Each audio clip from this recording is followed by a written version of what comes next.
Last night, while you and I were sleeping, his soul was overwhelmed with sorrow.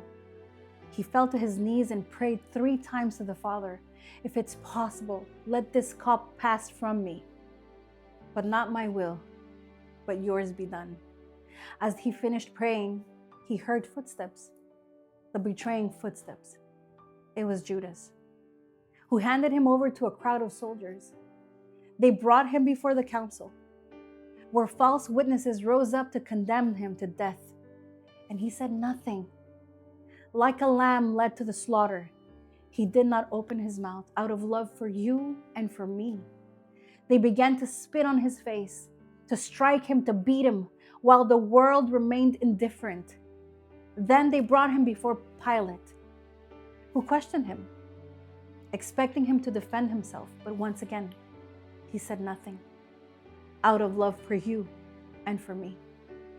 Pilate gave him the crowd a choice, Jesus or Barabbas. And the crowd shouted, "Release Barabbas!" Then Pilate asked, "What shall I do with Jesus?" And they cried out, "Crucify him!"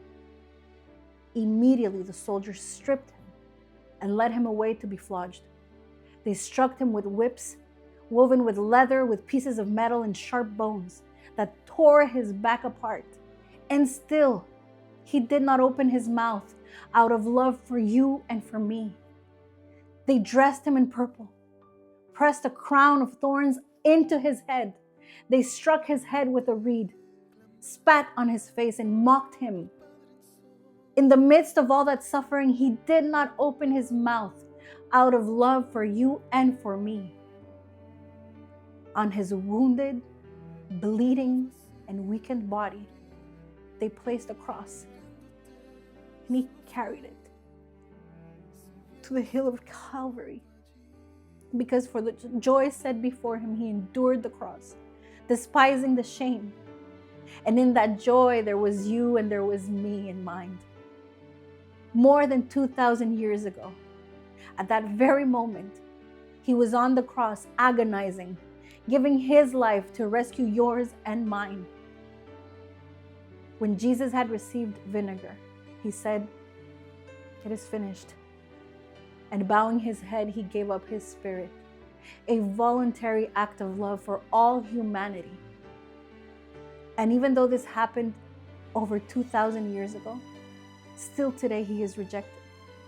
He is mocked and forgotten, many times through our actions and our indifference. How much longer will we remain asleep without testifying, without giving thanks for what he did on that day, on a day like today, for you and for me? And if the story ended there, it would all be sorrow. If the cross were the end, there would be no hope. But listen carefully. The cross was not the end.